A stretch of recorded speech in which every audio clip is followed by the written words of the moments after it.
ایک بھولے بسے شہر میں صدیوں پرانی یہ لائبریری ہمیشہ خاموش رہی تھی، مگر آج اس کے در و دیوار میں ایک عجیب سی گونج تھی، جیسے کوئی پوشیدہ راز کسی آنے والے کا انتظار کر رہا ہو۔ دروازہ اچانک خود بخود چرچراتے ہوئے کھلنے لگا، جیسے اندر سے کسی اندیکھی طاقت نے اسے دھکیل دیا ہو۔ روشنی اتنی تیز تھی کہ سرمد نے بے اختیار ایک قدم پیچھے ہٹا لیا۔ سرمد نے ڈرتے ڈرتے اندر قدم رکھا۔ لمبی الماریاں، دھول اور خاموشی اس پر یوں ٹوٹ کر پڑی جیسے وہ کسی دوسری دنیا میں داخل ہو گیا ہو۔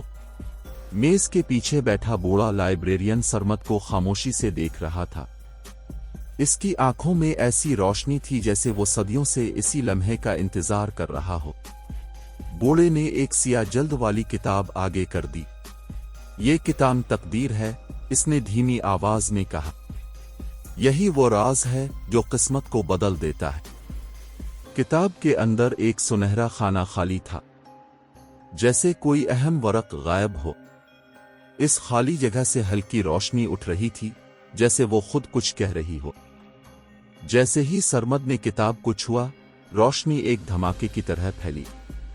الماریاں ہلنے لگیں، دھول کے ذرات فضا میں ناچنے لگے، جیسے کتاب نے اسے قبول کر لیا ہو۔ روشنی کا سمندر ایک نقطے پر جمع ہو کر ایک سنہری دروازے میں بدلنے لگا۔ دروازہ گھوم رہا تھا، سانس لے رہا تھا، جیسے کسی دوسری دنیا کا راستہ دکھا رہا ہو۔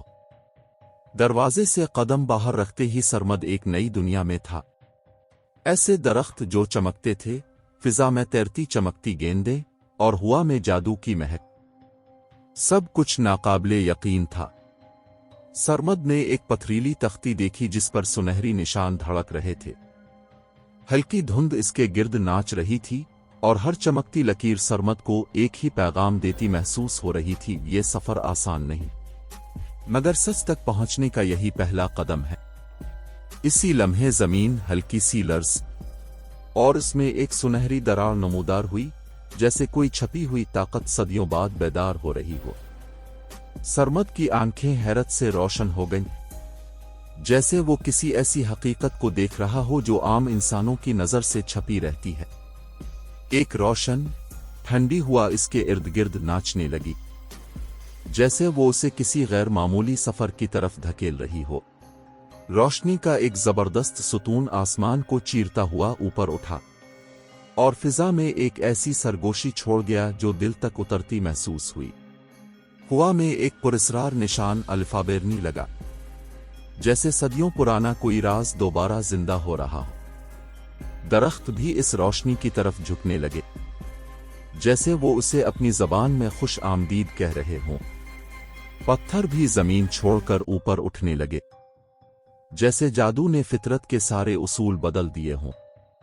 سرمد کے دل میں ایک نئی ہمت جاگ اٹھی، جیسے وہ اب کسی بھی خوف کا سامنا کرنے کو تیار ہو چکا تھا۔ وہ آہستہ آہستہ روشنی کی طرف بڑھا، ہر قدم ایک نئے راز، ایک نئی آزمائش کی طرف لے جاتا محسوس ہوا۔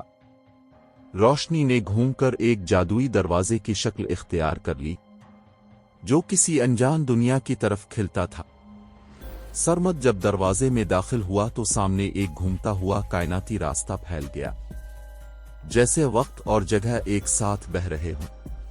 وہ ایک حیرت انگیز دنیا میں یاترا جہاں ہر چیز روشنی سے بنی محسوس ہوتی تھی۔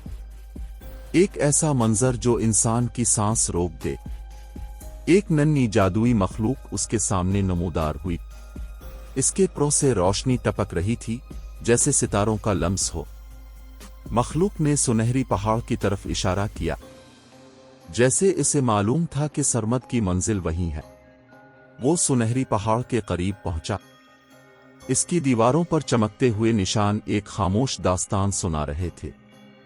پہاڑ کے اندر ایک سرنگ تھی، جو لگتا تھا جیسے کسی کی آزمائش کے لیے ہی بنائی گئی ہو۔ سرمد نے تیرتے ہوئے پلوں پر قدم رکھا۔ نیچے ایک نہ ختم ہونے والی گہرائی تھی جو خوف کو جگاتی تھی۔